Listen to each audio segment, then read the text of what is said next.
Dear student, I am Ram Naresh Yadav, lecturer, Shri Vishwanath inter college Kalan Sultanpur.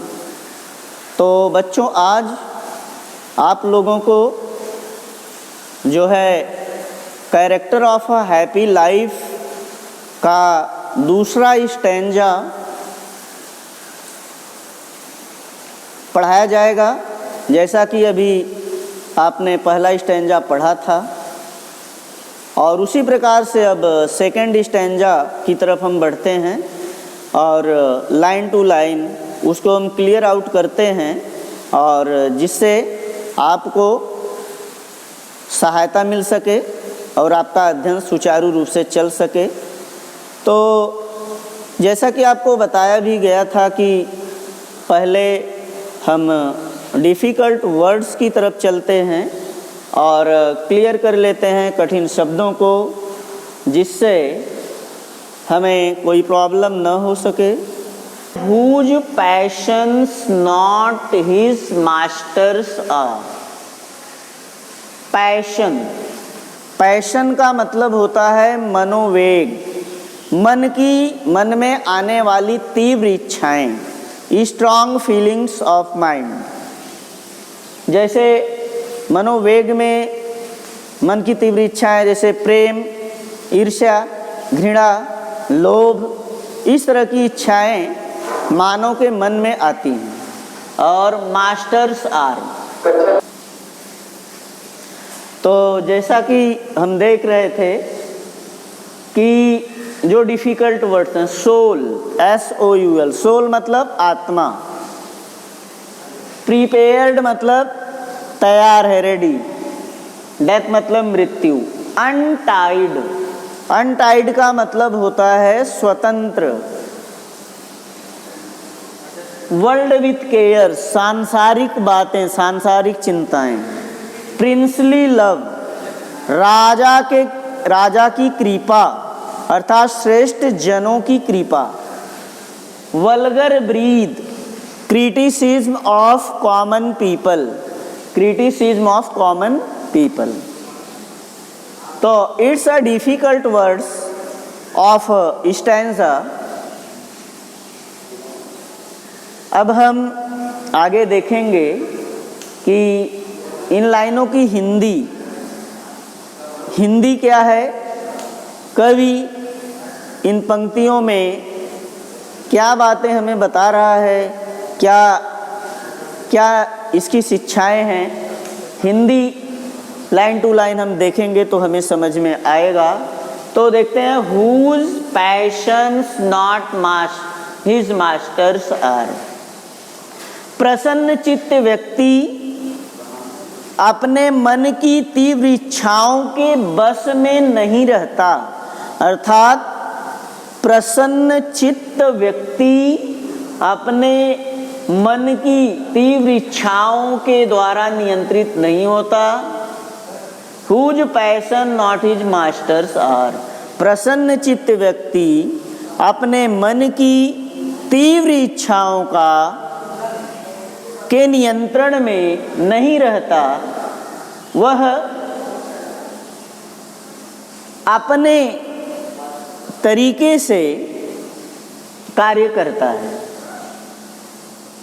वह अपने मन की इच्छाओं के बस में नहीं रहता। Whose soul is still prepared for death। उसकी अंतरात्मा, उसकी सोल, उसकी अंतरात्मा हमेशा डेथ, मरने के लिए प्रीपेयर्ड, तैयार रहती है। प्रसन्न चित्त व्यक्ति की अंतरात्मा हमेशा मरने के लिए तैयार रहती है। प्रसन्न चित्त व्यक्ति की अंतरात्मा हमेशा मरने के लिए तैयार रहती है।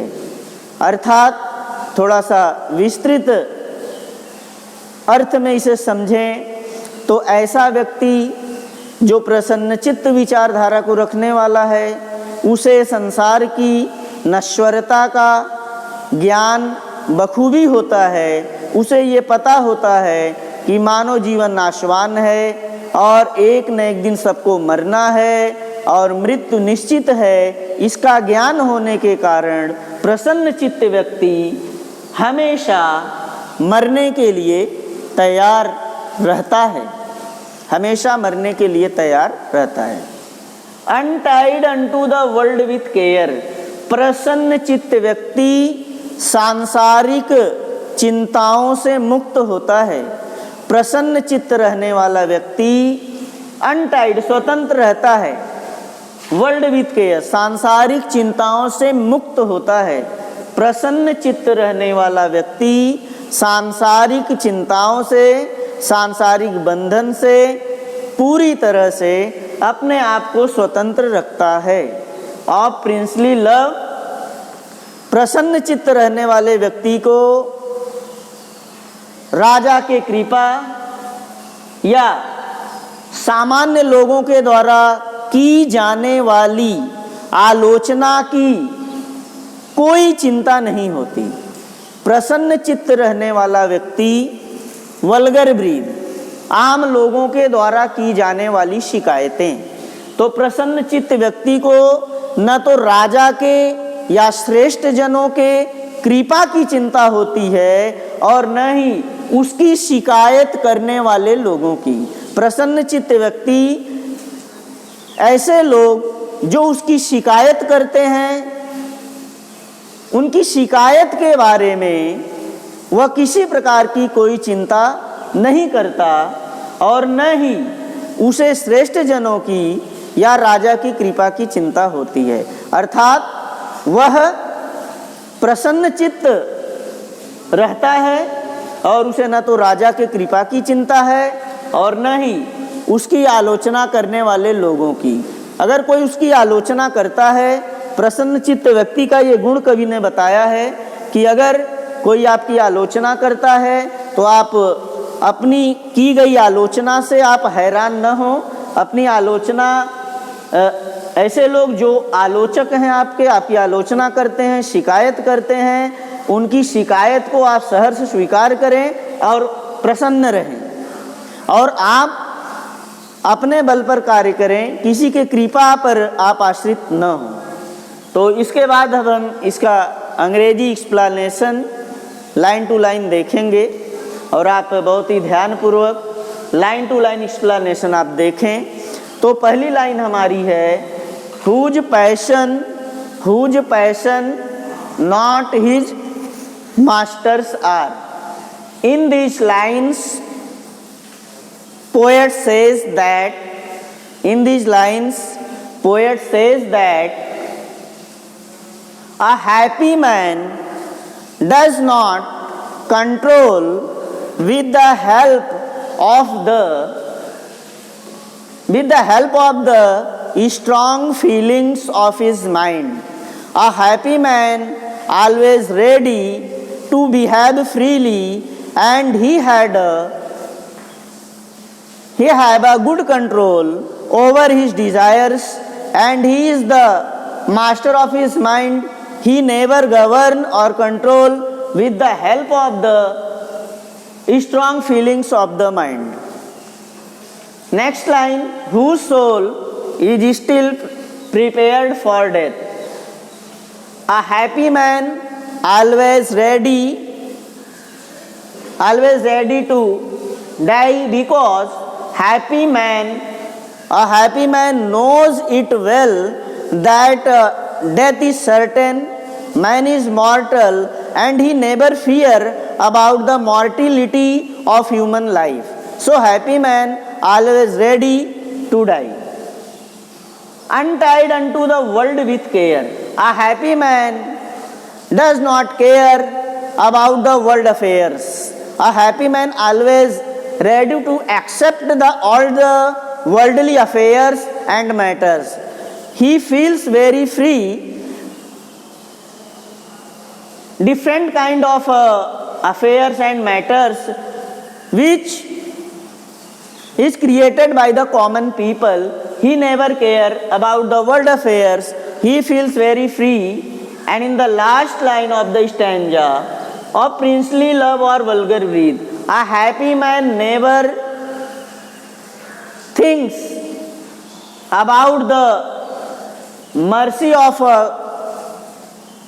superior or great person, he always ready to behave himself in a right way, and he never cares about the criticism of the common people. The common people is always ready to criticize him, but he never care about the criticism of a common people. So poet here tells us that we should be confident and don't fall in any problem. If you are criticized by the some people, don't worry and be happy. That is the essence of the lines. So we should try to lead a happy life with the help of the teachings of the poet. And right now you are learning the second stanza of the character of a happy life. Thus you learn it, and I hope that you will get it rightly, and in this way the stanza is completed, and you should try to learn it in a right way. तो इस तरह से हमने अभी इन चारों लाइनों का अर्थ देखा है। अब इस स्टैंजा को आप अच्छे से बढ़िया से, जैसा कि बताया गया कि उसके डिफ़िकल्ट वर्ड को तैयार करें, हिंदी देखें, उसका एक्सप्लेनेशन देखें और अच्छे से तैयार करें। Have a good day, have a nice day.